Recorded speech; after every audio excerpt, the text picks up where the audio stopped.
Assembly సమావేశాలు జరుగుతుంటే ఈడంగా BRS working president KTR మాట్లాడుతుంటే ఆడంగా మొత్తం స్పీకర్ మీదనే కెమెరాలు కూడా కనీసం మాట్లాడుతున్న వ్యక్తుల మీద చూపించలేని పరిస్థితి వచ్చింది. సంతోషించి భయపడిచేస్తున్నారండి. నువ్వు చిన్నప్పుడు మనకు ఒక కథ ఉంది, తెంగరోళ్ళని తిరునాళ్ళకి తీసుకెళ్తే అని. అలాగే ఈసారి ఏంటంటే కాంగ్రెస్ వాళ్ళని గెలిపించి తిరునాళ్ళ బదులు అసెంబ్లీకి తీసుకెళ్లారు. శ్రీధర్బాబు గారు నేను ఒక ఇంటర్వ్యూలో చెప్పాడు, చెప్పాడు విన్నావా, మేము అందరం జీతకాలం సీల్డ్ కవర్ ఏది వస్తే దాని ప్రకారం బతుకుతున్నాం అని. ఈ మధ్యలో మా ఉనికిలేని కోమటిరెడ్డి బ్రదర్స్ నల్గొండలో 15 మందిని మీటింగ్ పిలిస్తే 9 మంది వచ్చారు. నేను ఎప్పటి నుంచి చెప్తుంది అదే, ఎవడానికల్లా 10 మంది 10 లేరని. సో ఈ ప్రాతిపదికన ఏ మొక్కలైందే రావదం వృక్షం మహావృక్షం కదా. అక్కడ నోరెట్టి మాడేది ఒక మా శ్రీధర్బాబు ఒకడు, మా బట్టన్న ఒకడు, next Revanth Reddy sir. So ఉండు, ఇది అసెంబ్లీ సమావేశాలు పెట్టుకుంటారు. ఇవి పెట్టివి బడ్జెట్ సమావేశాలు. వీళ్ళకి ఏంటంటే గురువు తగ్గ శిష్యుడు కాబట్టి గురువు చూడమన్న గజకర్ణ గోకర్ణ విద్యలు ఇంద్రజాల మహేంద్రజాల విద్యలతో బడ్జెట్ ప్రవేశపెట్టాడు. ఫిగర్ ఏది అని అడిగేసరి కల్లా ఈ మ్యాజిక్ షో క్లోజ్ అయిపోయింది. కాగ్ రిపోర్ట్ వచ్చింది అనేసి మళ్ళీ మాంత్రికుడు మాయజాలం చేసిపోయారు. సేమ్ ఇది కూడా రేపు జరిగేది అదే. కానీ అక్కడ హరీష్ రావు విశ్వరూపం చూస్తారు. దశావతారాలు రేపు హరీష్ రావు చూపిస్తాడు బడ్జెట్ పెట్టిన దగ్గర. అదొక ఎత్తి అయితే ఇవాళ కేటీఆర్ ఆల్రెడీ దొల్లగొట్టి దూపం వేశాడు. ఇవాళ నిన్న కూడా మా తిరణాలకు వెళ్ళిన వాళ్ళు ఏటి మాట్లాడతారో వాళ్ళకే తెలియదు. తలా తోక లేని సమాధానాలు. కామెడీ చెప్పనా, శ్రీధర్ బాబు ఫ్యాక్ట్ ఒప్పుకున్నాడు. ఏ విషయంలో తెలుసా, లక్షల కోట్లు వచ్చినాయి కదా, ఇదే ఈయన పెట్టిరు కదా ఒక డేరా మీటింగ్ ఒకటి పెట్టిరు కదా గ్లోబల్ సమ్మిట్ అని. మరి దావోస్ పోయిర్రు, ఓ పత్రిక 6 అంటాడు, ఇంకోటి 7 అంటాడు, 8 లక్షల కోట్లు అన్నారు. మరి మీ వెబ్సైట్లో ఒకసారి చూడండి ఏముందో అని అన్నాడు. అంతే, అన్నీ రావు, మహా అయితే ఒక 30-35% ఏమన్నా ఆన్ పేపర్ వస్తాయి, మిగతావి రావు అనేసి ఒప్పుకున్నారు. మరి అంతోటి దానికి ఈడంగా ఏబిఎన్లో పెద్ద పెద్ద అక్షరాలు, ఏదే ఆంధ్రజ్యోతిలో ఇంకో ఛానల్ 7 లక్షలు తెచ్చిండు, 8 లక్షలు తెచ్చిండు. ఎంత చెప్పాడు స్ట్రైక్ రేట్ 35%. నీకు ఇంకోటి చెప్పిన, దావోస్కి వెళ్ళడం మొదలెట్టింది ఆదమూలం పురుషుడు అంటే చంద్రబాబు నాయుడు. ఆ రోజు నుంచి ఈ రోజు దాకా సమైక్య రాష్ట్రాలను విభజిత రాష్ట్రాలను ట్రాక్ రికార్డులో హయ్యెస్ట్ గ్రౌండ్ అయింది 8.7% ఒకే ఒక్క ఇయర్లో. అది కూడా కేటీఆర్ ఐటీ మినిస్టర్గా ఉన్నప్పుడు. ఎవరికైనా దమ్ముంటే స్టాటిస్టిక్స్తో వస్తాను నేను, సమైక్య రాష్ట్రాలతో సైతం చెప్తున్నాను. ఇంత ఐటీ నేనే విశ్వరూపం చూపించిన చంద్రబాబు నాయుడు వల్ల కూడా కాలేదు. That is the only track record of KTR. రెండోది, సో అంచేత ఈ పకోడీ కబుర్లు జడ్డి వాళ్ళు నమ్ముతారు, ముఖ్యంగా ఆ తపేలా ఛానల్ నమ్ముతారు. నువ్వు నేను వేరు కాబట్టి ఆ దరిద్రులను నమ్మొద్దు. విను, ఇప్పుడు నిన్న మా సీతక్క నిలబడి 57,000 కోట్లు ఇచ్చేసేది. నేను బొగ్గుగల్లో కార్మికుల్లో హెల్మెట్ ఎట్టి ఎతుకుతానని ఏ ఆడపిల్లకి వచ్చిందా అని. తల్లితోడు ఒక్క పిల్ల చెప్తే ఒట్టు. ఇంతమంది ఆడపిల్లలకి 57,000 కోట్లు అంటే మనకున్న తెలంగాణలో 4 కోట్ల ప్రజలు 57,000 కోట్లు డివైడ్ చేస్తే ఎంత వస్తుందో చెప్పు నీ లెక్క ప్రకారం.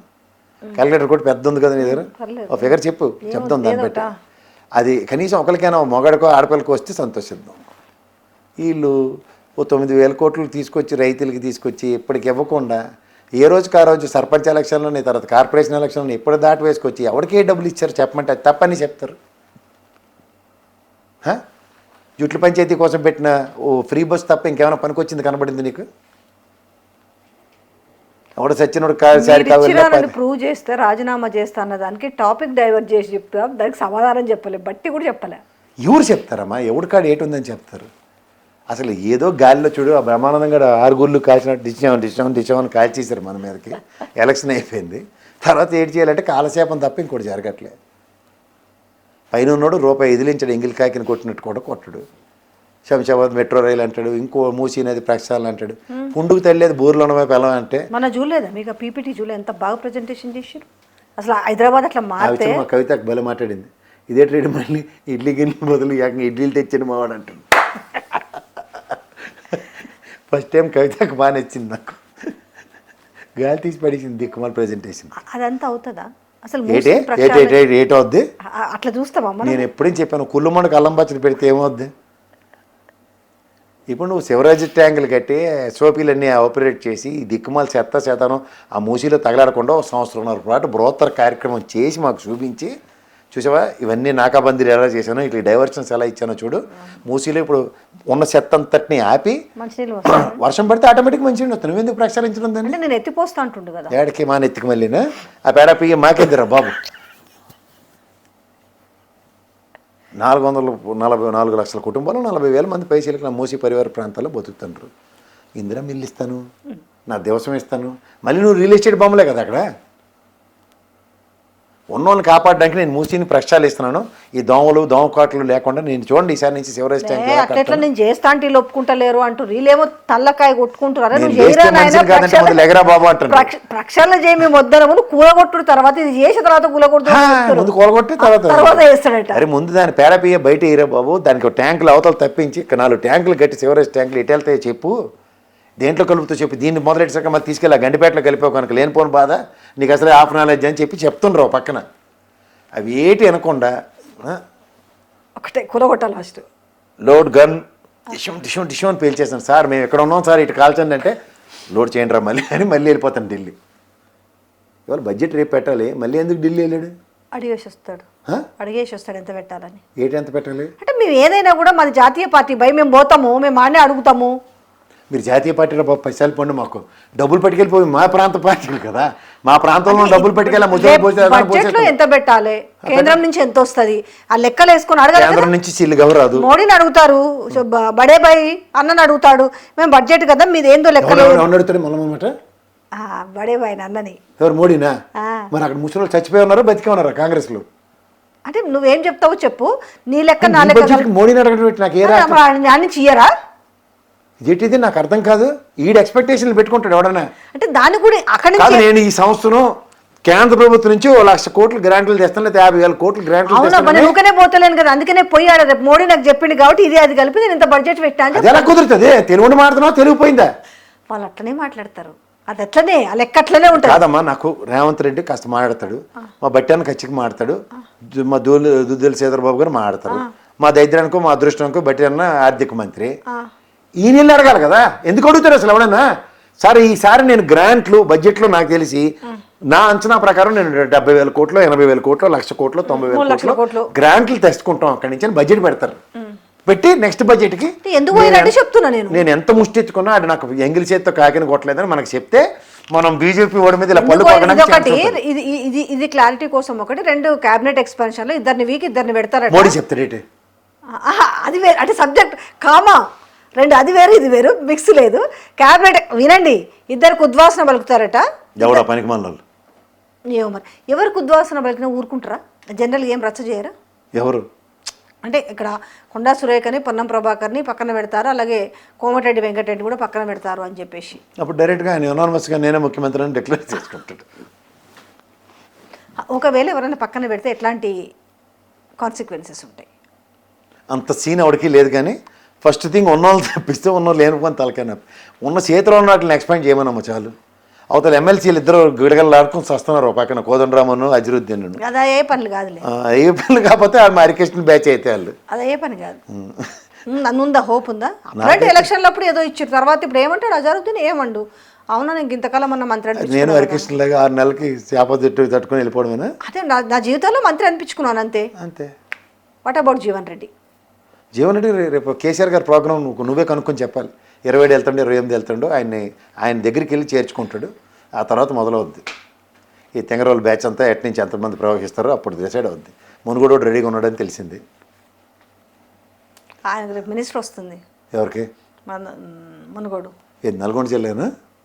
నల్గొండ జిల్లాలో ఉమ్మడి నల్గొండ జిల్లాలో ఉన్న మునుగోడుకి మంత్రి పదవి వస్తుంది. ఆ చెడ్డ కోతి వనవంతా చేర్చిందని ఒకటి సామెత ఉంటుంది. వాళ్ళకే దిక్కు లేనప్పుడు ఆడే పదవి పోయి లేదు, మునుగోడుకి వస్తుంది మంత్రి పదవి. ఎవరు మునుగోడు వీరుడు ఎవరు? మీకు తెలియదు, నాకు తెలియదు, అందుకని నువ్వు చెప్తా. మునుగోడుకి మంత్రి పదవి వస్తుంది. మంత్రి పదవి రాకపోతే పోర్లే, అట్లా మరీ అయ్యేటట్లేదు. మునుగోడు ఎటుపోతాడో చెప్పలేదు, నేను పోతాడన్నది చెప్పాను. మళ్ళీ బీజేపీ పోతాడా? మనకేముంది, ఏముంటుంది అధికారంలో పెట్టుకొని నేను ఆల్రెడీ తప్పెళ్ళు కూడా కొడుతున్నాను, నువ్వు కూడా వచ్చి కొట్టుకుంది కానీ రా అని పిలుస్తాడు. అందుకని ఇంకేముంది, మళ్ళీ ఓడలే బీజేపీకి ఎందుకు పోతాడు? ఎందుకు పోరమ్మా, వాళ్ళకి స్థిరం ఉంటే ఈరోజు ఎన్ని బాధలు వాళ్ళకి ఎందుకు ఉన్నాయి? స్థిరం అంటే సిచ్యువేషన్ అట్లా ఉంటుంది, మరి ఏం చేస్తారు? సిచ్యువేషన్ అంటే ఇప్పుడు ఎవరికి 15 మందిని కాపాడుకోలేరు. స్థిరం ఎవరికి ఉంది అంటే రేవంత్ రెడ్డికి స్థిరం ఉందా? టీడీపీ నుంచి రాజ్యంలో పడలేదా? ఇప్పుడు బీజేపీకి వెళ్ళడం నేను చెప్పగలవా? మరి అది స్థిరం అని మాట్లాడతారు. మరి ఇప్పుడు బీజేపీలతో కాంటాక్ట్ లేకుండా జరుగుతుందని నమ్మాలా? నువ్వు నమ్ము, నేనైతే నమ్మను. నువ్వే చెప్తున్నావు పక్కన నేను బడ్జెట్లు ఏ ఫిగర్ పెట్టాలని బడే పోయినాడు అంటేనే బూత్. మరి అవును, లేకపోతే దేనికి మేము పోతాం, మేమేమన్నా ఆ నుంచి తెలుసుకొస్తాం, నేను నిధులు తెస్తాము, నియామకాలు తెస్తాం, అన్నీ ఆ నుంచే తెస్తామని చెప్తున్నారు. మరి ఇప్పటిదానికి మాకు తెలంగాణ పోరాటం ఎందుకు, ఈ మారాటం ఎందుకు? మాది మాది మాది జాతీయ పార్టీ. జాతీయ పార్టీ అయితే మాది ఢిల్లీలో, ప్రాంతం డబ్బులు గల్లీ కాదు ఢిల్లీ అంటున్నారు. ఢిల్లీ అయితే డబ్బులు మూటలెట్టిపోతావా? మా చంద్రబాబు ఏమో ఇక్కడ జీతగాడు అంటాడు. ప్రజల చేత ప్రజల వల్ల ప్రజల కొరకు ఎన్నుకోబడిన ప్రజాప్రతినిధి కూలుడు జీతగాడు అంటే, మాకైతే ప్రజాసేవ తత్పరత అన్న కాన్సెప్ట్లో మేము ఎలక్ట్ చేసుకుంటే మీరు డబ్బులకు పని చేసుకుని డబ్బులు మాకు తీసుకెళ్ళి ఢిల్లీ వాళ్ళకి ఏదైనా పెడుతున్నారంటే ఏంటి మీరు కమ్యూనికేట్ చేస్తారు? ప్రజలకు అర్థం చేసుకోండి ఒకసారి. దీనికే సోనా కోమటిరెడ్డి వెంకటరెడ్డి ఒక మాట అన్నాడు, ఏంది పీసీసీని మార్చమని అంటుండే, జగ్గారెడ్డిని కూర్చోబెడితే 100 సీట్లు వస్తాయంటే. ఆయనకి తెలివి లేదన్న విషయానికి అది ఒకటే నిదర్శనం. దేనికి అన్నాడు చెప్పుర్రి? సింపుల్, నీకు చెప్తాను. నీకు బుర్ర ఉంటే బుర్రనోడైతే అడుగుతారు ఆ ప్రశ్న. నువ్వు అలాగే బుర్రలేదంటే నేనేం చేయలేను. ఎందుకంటే 100 సీట్లు వస్తాయి, 100 సీట్లు వస్తాయి 119 అని చెప్పిండు జగ్గారెడ్డి పీసీసీ ప్రెసిడెంట్ చేస్తే. నేను సంగారెడ్డిలో నిలబడను, నేను ఇదేంటిది హోలీకి మంచి డ్యాన్స్ చేశాను కాబట్టి నన్ను గెలిపించండి అంటే మొన్న ఆర్తపాలెం పెట్టి ఇంట్లో కూర్చోబెట్టారు. ముందు గెల్లానని పట్టుకొచ్చి పీసీసీ అధ్యక్షుని చేస్తానంటే మహేష్ గౌడ్ ఏదో ఈక్వేషన్లో కింద మీద పట్టి 2 జూబ్లీల్స్ను ఇది గెలిపించి చూపించాడు ఆయన. ఇంతేటవుద్ది? రెండో విషయం అవుతాం. ఇది కాక అసలు పీసీసీ అధ్యక్షుడు ఇచ్చిన డిస్కషన్ ఎందుకు వస్తుంది? ఎవరికి తెలివి ఉందా? రేపు మా కవితమ్మ ఇక్కడ పాదయాత్ర మొదలెట్టాలి, అవాకులు సవాకులు పేలాలి, పార్టీ పెట్టాలి, మళ్ళీ కాంగ్రెస్లో అది విలీనం అయిపోవాలి, పీసీసీ అధ్యక్షురాలు అవ్వాలి. ఇది ప్రొసీజర్. మీరు ప్రొసీజర్లు డివేట్ అవ్వకండి అనవసరంగా. మీకు కావాలంటే please turn the page, learn the work, refer Sharmila case. ఆమె కూడా ఈరోజు అటెండ్ అయినట్టుంది. ఏటని? కవిత కూడా మళ్ళీ ఈడీ నోటీసులు ఇచ్చింది కదా, రోజు అటెండ్ అయినట్టు. అలా అయిపోయిన పెళ్ళికి బాధ్యాలు కొట్టమని వెళ్ళి కొడుతుంది ఈసారి ఖచ్చితంగా కవితమ్మ అయితే. ఎందులో నన్ను అరెస్ట్ చేశారు, పైనకి మళ్ళీ అదలారు రోజు కోట్ ఎట్టించిందని ఇప్పుడు చూపించామని ప్రతాపం అక్కడ. అంటే ఈడీ కాదు కదా క్లియరెన్స్ ఇచ్చింది. ఈడీ ఎందుకు క్లియరెన్స్? అప్పుడు ఈడీ ఎవరి కోసం క్లియరెన్స్ ఇవ్వదు? ఏ ఆస్తి అటాచ్ చేసింది కవితమ్మది? కవితమ్మది పలానా ఆస్తి అటాచ్ చేస్తే మాట్లాడదాం ఈడీ వాళ్ళ గురించి. ఆస్తి అటాచ్ చేయకుండా మళ్ళీ నోటీసులు చూడండి. మరి చచ్చిపోయిన పెళ్ళికి నువ్వు చచ్చిపోయిన తర్వాత దింపుడు కళ్ళాలు ఉంటాయి చూడు, షోలు చెప్తారు నాన్న లెగు నాన్న అని, అలా 3 సార్లు పిలుస్తారు. కొట్టేసిన కేసుకు మళ్ళా వెలుసుడు, అందుకే దింపుడు కళ్ళం అంటారు దీన్ని. ఇంకా కేజ్రీవాల్ అప్పుడప్పుడు ఇంకా బయటకు వచ్చే ప్రవచనాలు మొదలట్లే కదా మఫ్లర్ వేసుకుని. అవును, కానీ షర్మిలమ్మ ఈ మధ్యలో ఏది పెట్టినా కూడా పబ్లిక్ చాలా మంది వస్తున్నారు. అబ్బా కొంచెం పుంజుకుందా? ఏంటి పుంజుకుంది? మొన్న సంక్రాంతికి పుంజుల పోటీలు అన్నీ కాదు, కాంగ్రెస్ పార్టీ పుంజుకుంటుందా? ఎక్కడ పుంజుకుంటుంది? ఏపీలో ఎవడున్నాడు పనికొచ్చినాడు అని? ఎవడన్నా పనికొచ్చినాడు అంటే చెప్పు. చులకనే మీకు. హే చంపి పడేసిన తర్వాత ఇంకా దానికి తులసి నీళ్ళు పోసి ఎవరికి ఇక్కడ చూడు, ఇక్కడ గెలిపించుకుని మన గడ్డి మనం తినట్లేదు. ఇక్కడ